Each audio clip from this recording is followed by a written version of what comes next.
Dear viewers, in this video I am going to explain you some basic concepts of research methodology. This will be helpful for those who are planning to conduct research for the first time and also to those who are aspiring to conduct research in future. Before going into the video, subscribe e-Learning at Ease YouTube channel. First, we will see what is a research. In simple words, research refers to search for knowledge. It is a scientific and systematic search for information on a particular topic or issue. It is also known as the art of scientific investigation. You can understand that research refers to a systematic search for knowledge on a particular phenomenon. So, research is a search for knowledge, or it is a process to find out solution for a particular issue. Now we will see the definition of research. According to Clifford Woody, research comprises defining and redefining problems, formulating hypotheses or suggested solutions, collecting, organizing and evaluating data, making decisions and reaching conclusions, and finally carefully testing the conclusions to determine whether they fit the formulated hypothesis. So, this definitions includes all the process of a research. First, we need to find out a problem and we need to frame a hypothesis, and then we need to collect data to support the hypothesis, and we need to do data testing, data analysis, and then finally we need to prepare suggestions, and we need to prove that this suggestion will have impact on the hypothesis. So this definition shows the whole process of a research. Now we will see the objectives of a research. The first objective of a research is to become familiar or to have some new ideas about a particular problem or on a particular topic. The second objective is to describe the characteristics of a particular individual, group, or on a particular situation. So this objective refers to describing the characteristics of a particular phenomenon. So the next objective is to analyze the occurrence of a particular problem or the occurrence of a particular phenomenon. The next important and final objective is to examine the hypothesis, which is having some relationship between two or more variables. There are some basic types of research: descriptive research, analytical research, applied research, fundamental research, quantitative research, qualitative research, conceptual research, and empirical research. We will see these types of research in detail. First, we will see what is a descriptive research. This research is being done to describe the characteristics of an individual, group, or a particular situation. This research involves taking surveys for collecting data to describe the characteristics. This research is also known as ex post facto research. Normally, in this type of research, the researcher has no control over the dependent and independent variables. The next type of research is analytical research. In this research, the researcher has to use the already collected information or data for describing the characteristics of a particular phenomenon. You can see in the previous type, descriptive research, the researcher has to collect fresh information about a particular phenomenon and he has to describe the particular characteristics of that subject. The next type of research is applied research. This type of research is being conducted to find out solution for a particular problem of a firm, industry, or the society. Normally, this type of research is being conducted in business organizations to find out small problems arising at a particular department. The next type of research is fundamental research. This research is being conducted to gain knowledge or to form a new theory about a particular phenomenon. This research is also called basic research or pure research. Example for this research is law of demand or law of diminishing marginal utility. These theories of economics have been formed through fundamental research. The next type of research is quantitative research. In this research, the researcher will use quantifiable facts and the variables that can be measured in terms of quantity, such as size, weight, and money. So, the researcher will be able to apply statistical tools like correlation, regression, time series, etc. on the data to find out solution for a particular issue. The next type of research is qualitative research. In this research, the researcher will take survey on the facts which are not quantifiable in terms of measurement. So, for example, a research on human behavior will be called as qualitative research. The next type of research is conceptual research.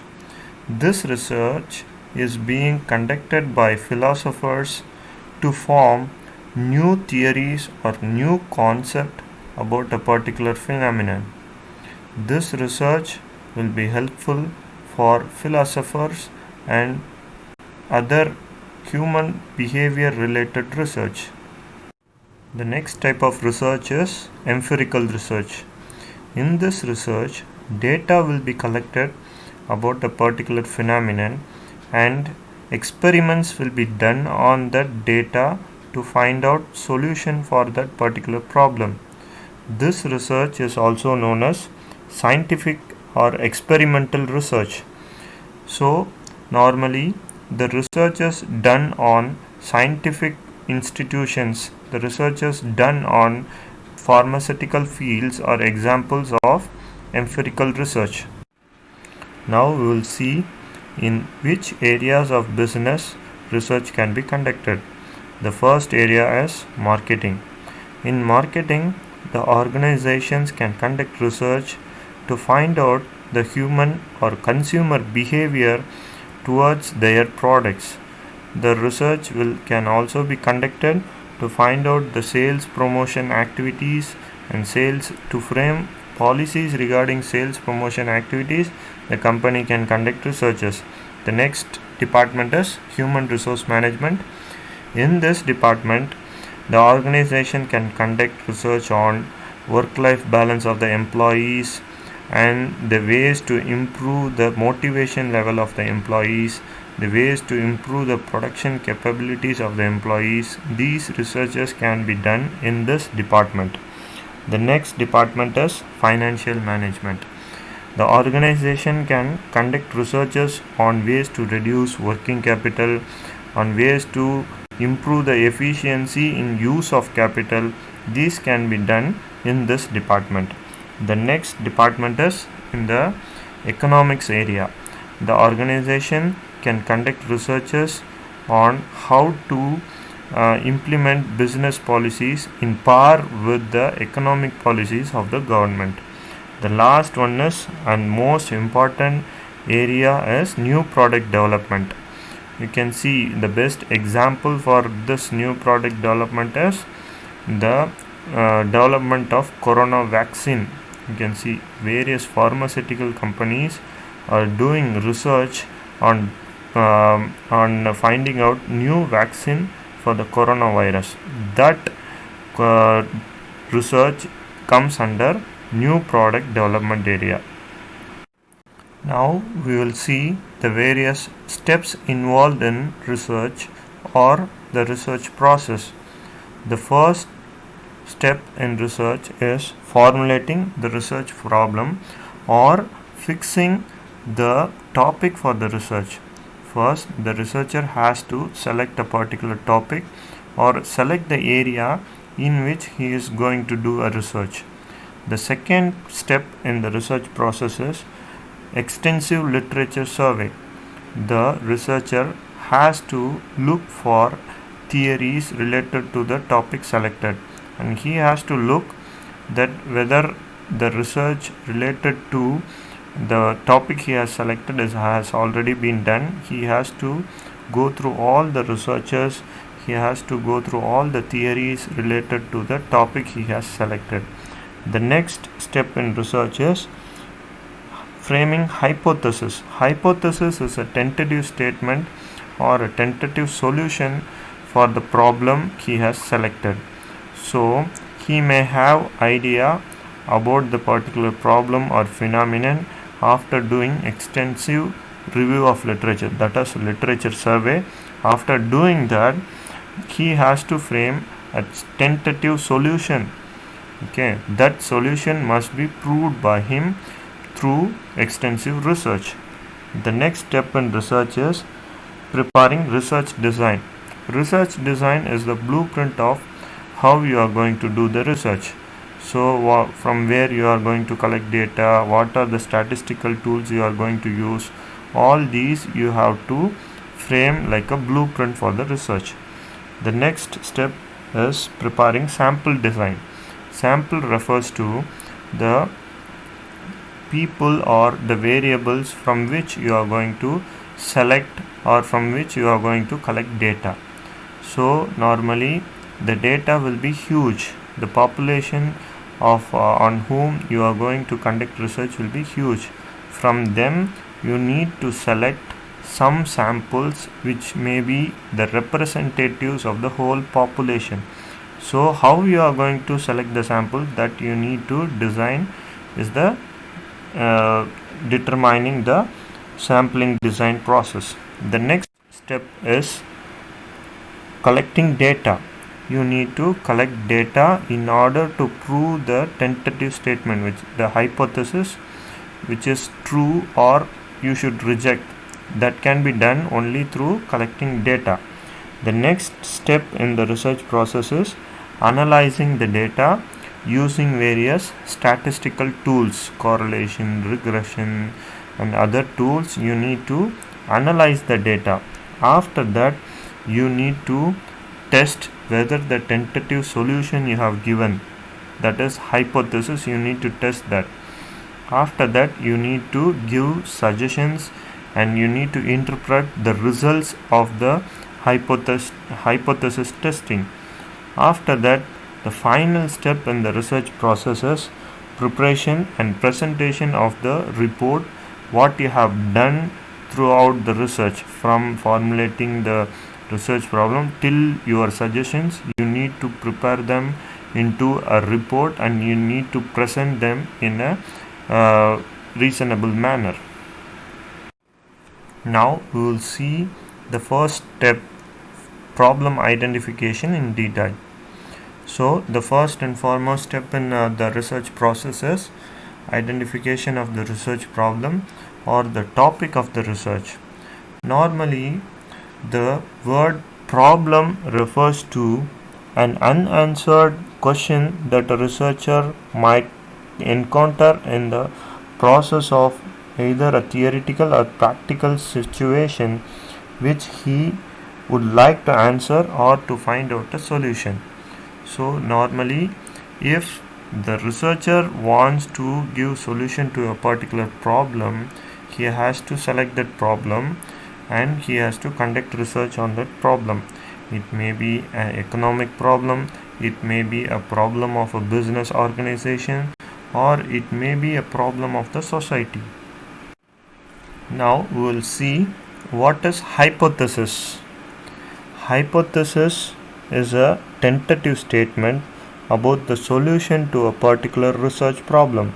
Hypothesis needs to be investigated and accepted or rejected through scientific research. You know that in the research process, hypothesis is the third stage. The researcher has to frame hypothesis after doing extensive literature survey about his problem or the topic on which the research is going to be conducted. So this tentative solution has to be proved or rejected through scientific experiments or through scientific research. After framing hypothesis, the researcher has to prepare a research design. Normally, a research design is the arrangement of conditions for collection and analysis of data in a manner that aims to combine relevance to the research purpose with economy in procedure.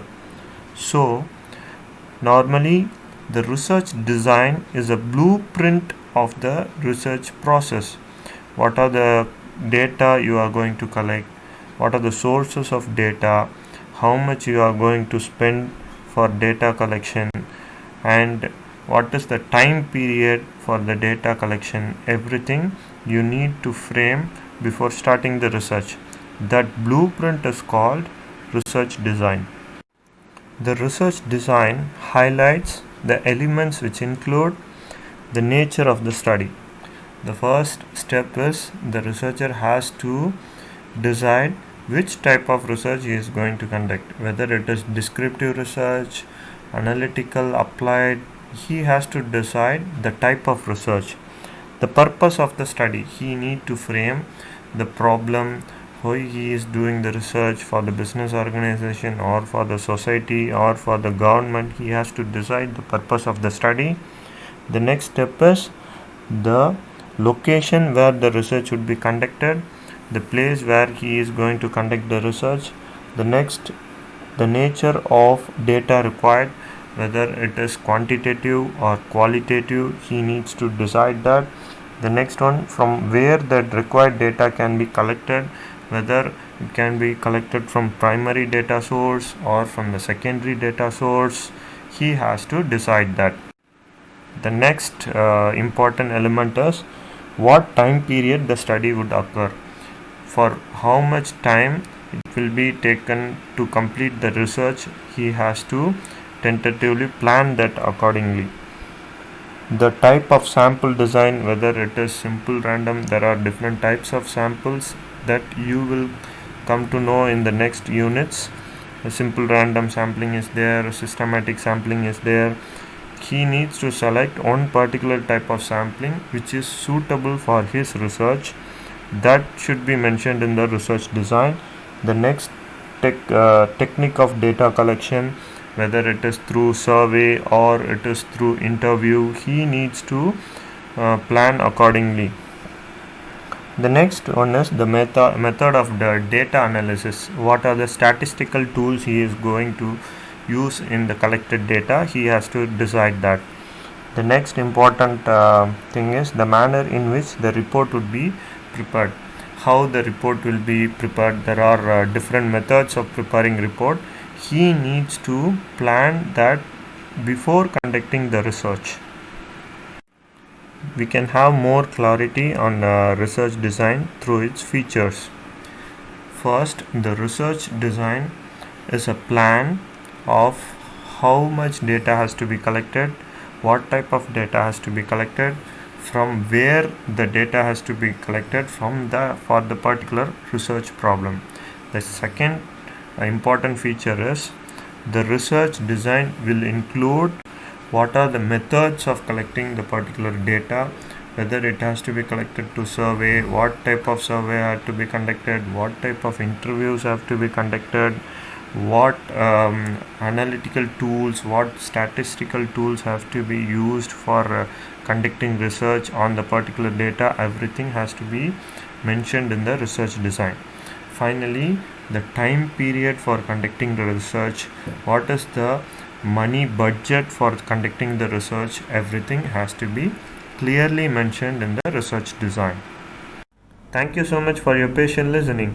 If you are happy with the video, give a like. You can ask your doubts through the comment section, share this video with your friends, and subscribe e-learning at ease for more videos.